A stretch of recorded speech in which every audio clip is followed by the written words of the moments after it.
നമസ്കാരം. സംസ്ഥാന ആരോഗ്യ വകുപ്പിൽ കഴിഞ്ഞ 10 വർഷത്തിനിടെ നടന്ന കോടികളുടെ പർച്ചേസ് അഴിമതികൾക്കെതിരെ കടുത്ത നടപടികളുമായി UDF സർക്കാർ മുന്നോട്ട്. മെഡിക്കൽ കോളേജുകളിലും ജനറൽ ആശുപത്രികളിലും കോടികൾ വിലയുള്ള ജീവൻ രക്ഷാ ഉപകരണങ്ങൾ ആരും തിരിഞ്ഞു നോക്കാതെ തുരുമ്പെടുത്ത് നശിക്കുന്ന സാഹചര്യത്തിൽ സമഗ്രമായ വകുപ്പ് തല അന്വേഷണത്തിന് ആരോഗ്യമന്ത്രി കെ മുരളീധരൻ ഉത്തരവിട്ടു. കമ്മീഷൻ മാത്രം ലക്ഷ്യമിട്ട് മുൻ സർക്കാരിന്റെ കാലത്ത് നടന്ന പടിവിട്ട പർച്ചേസുകളെ കുറിച്ചാണ് അന്വേഷണം. കോവിഡ് കാലത്തെ അടിയന്തര സാഹചര്യത്തിന്റെ മറവിൽ നടന്ന വൻ കൊള്ളകൾ കൂടി പുറത്തു കൊണ്ടുവരാൻ ലക്ഷ്യമിട്ടാണ് മന്ത്രി രണ്ടും കൽപ്പിച്ച് രംഗത്തിറങ്ങിയിരിക്കുന്നത്. സംസ്ഥാനത്തെ ഏറ്റവും പ്രധാനപ്പെട്ട Thiruvananthapuram medical college super speciality ബ്ലോക്കിന് മുന്നിൽ ലക്ഷങ്ങൾ വിലമതിക്കുന്ന ഓട്ടോക്ലേവ് മെഷീൻ മഴയും വെയിലുമേറ്റ് നശിക്കുന്ന ദയനീയ കാഴ്ചയാണ് ഇപ്പോൾ പുറത്തു വന്നിരിക്കുന്നത്. ശാസ്ത്രീയമായി സൂക്ഷിക്കേണ്ട ഇത്തരം അത്യാധുനിക ഉപകരണങ്ങൾ അനാഥമായി കിടക്കുന്നത് ഉദ്യോഗസ്ഥരുടെ കടുത്ത അനാസ്ഥയിലേക്കാണ് വിരൽ ചൂണ്ടുന്നത്.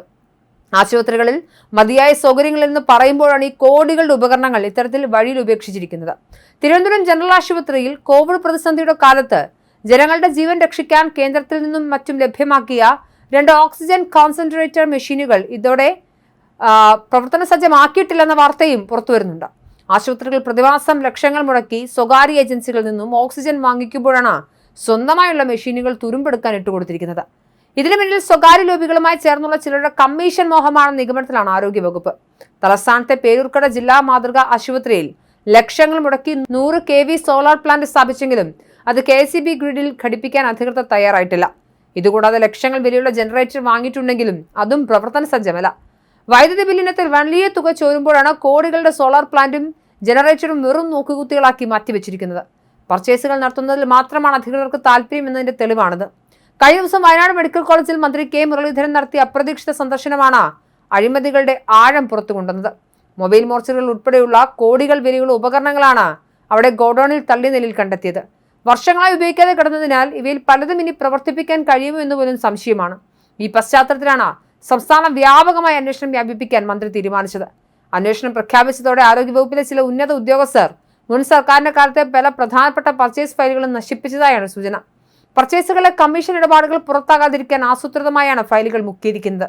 ഫയലുകൾ നശിപ്പിക്കപ്പെട്ടത് കൊള്ളക്കാർക്ക് താൽക്കാലികമായി തുണയായേക്കുമെങ്കിലും ഡിജിറ്റൽ രേഖകളും ധനകാര്യ വകുപ്പിന്റെ ഓഡിറ്റ് റിപ്പോർട്ടുകളും പരിശോധിച്ച് കുറ്റക്കാരെ കണ്ടെത്താൻ തന്നെയാണ് മന്ത്രിയുടെ തീരുമാനം. കേരളത്തിന്റെ പ്ലാൻ ഫണ്ട് ഉപയോഗിച്ച് നടത്തിയ പർച്ചേസുകൾ മാത്രമല്ല അന്വേഷണ പരിധിയിൽ വരുന്നത്. കേന്ദ്ര പദ്ധതിയായ PMSSY ഫണ്ട് ഉപയോഗിച്ച് വാങ്ങിയ ഉപകരണങ്ങളുടെ കാര്യത്തിലും കോവിഡ് കാലത്ത് കേന്ദ്ര സർക്കാർ സൗജന്യമായി വിതരണം ചെയ്ത മെഡിക്കൽ സാമഗ്രികൾ പൂഴ്ത്തിവെച്ചതിലും അന്വേഷണം നടക്കും. കേന്ദ്ര ഫണ്ടുകൾ കൃത്യമായി വിനിയോഗിക്കാതെ കോടികളുടെ ഉപകരണങ്ങൾ നശിപ്പിച്ചതിൽ കേന്ദ്ര ഏജൻസികളുടെ അന്വേഷണം സാധ്യതയും തള്ളിക്കളയാനാവില്ല.